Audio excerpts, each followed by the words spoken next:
Yo, what's up guys? Welcome back to a new video. As you can see, I'm almost top 500 in the world, 1830 ELO, and I actually got this high using Eldegoss, and I have a 100% win rate on Eldegoss, using it for the first time at high ELO and Masters.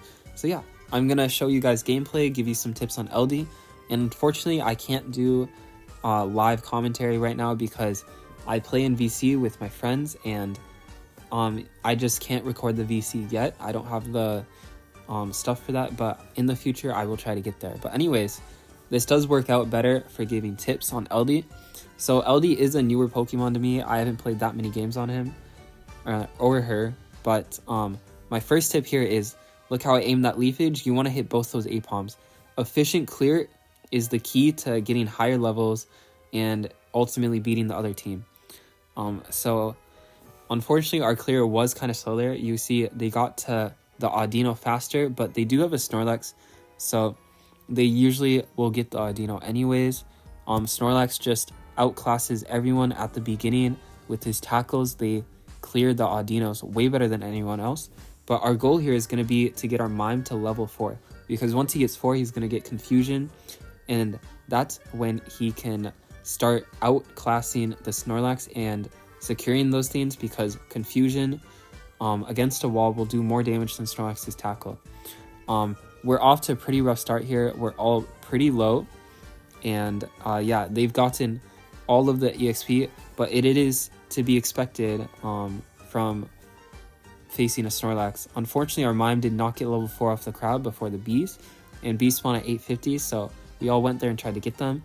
Unfortunately though, I think our Mime said he didn't get any of the bees, so yeah, we are really behind right now.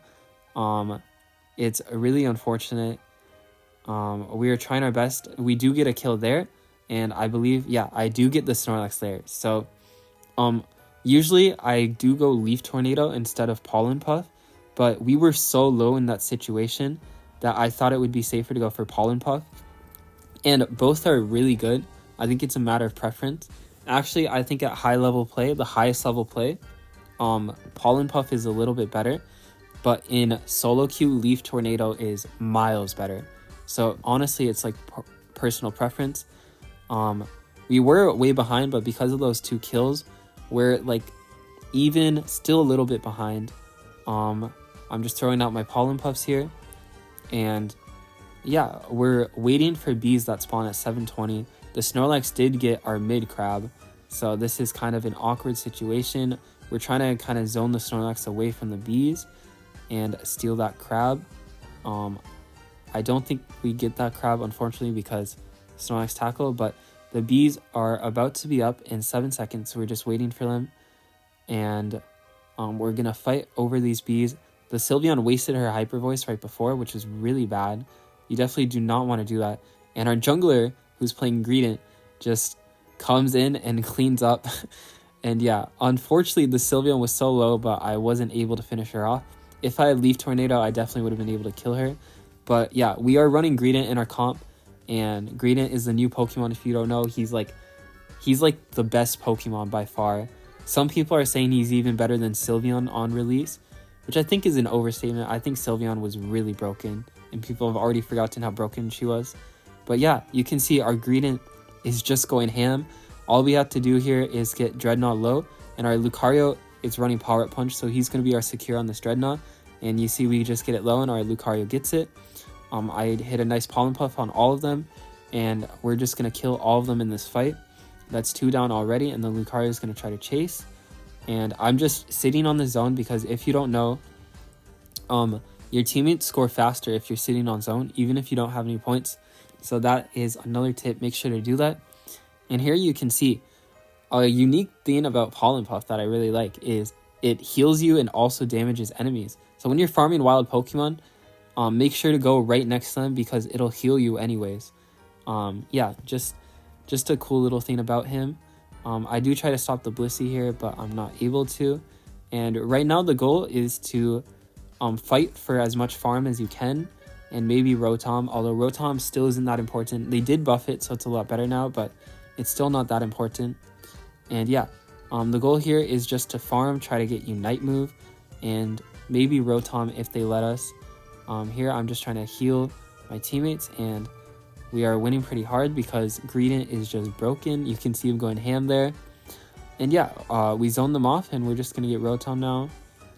And if you feel like you can get Rotom safely without anyone dying, you definitely want to go for it. But if you can't get it, if it's risky to get it, I would just say don't get it. Like, there's some situations where you even just want to farm instead of going for Rotom. And then you go defend Rotom after on your zone, after you get all your farm. Because the farm respawns from when you kill it, if you didn't know. So that's why you want to kill your farm as soon as possible. Here I Pollen Puff the Lucario to try to keep him alive. But the Zorora actually goes ham here. Kills the Lucario, almost kills us.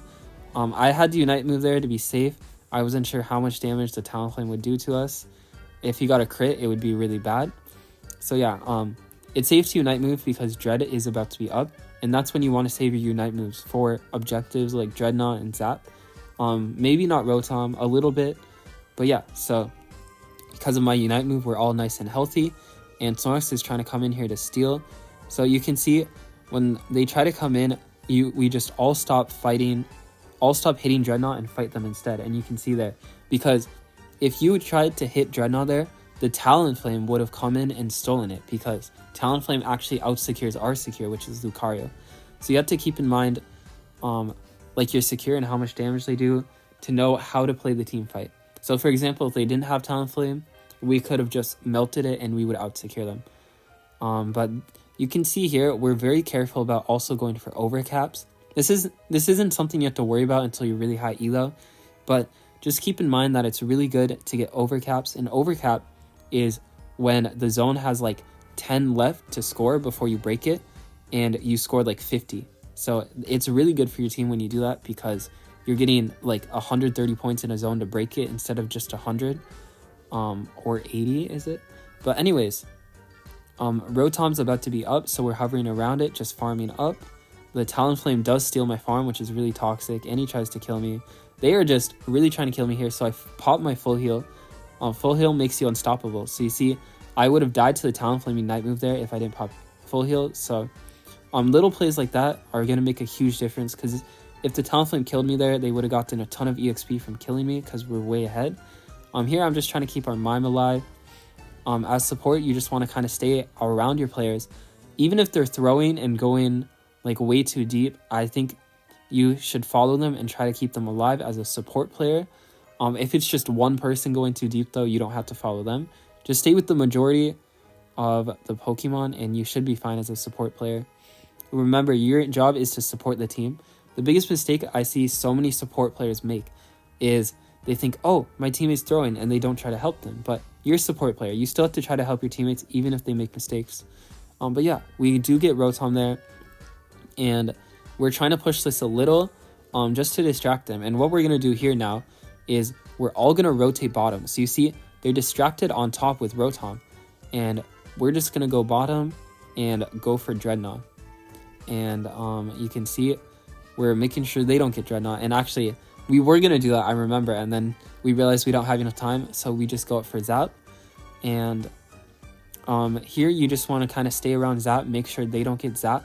And positioning is really important here. So as soon as I see someone, you'll see that I kind of back up a bit. You want to make sure not to get caught out and die, because Zap fight is the most important fight. Our Mime gets a huge stun here, so we just all go in.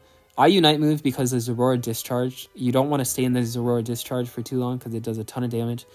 And that's 4 dead, 5 dead. It's a team wipe. I think we just go for Zap here. So yeah, that is some gameplay of LD at a really high elo. I'm almost top 500 in the world. Wanted to get some high elo on my channel because I don't think I've actually posted any gameplay from my main account yet.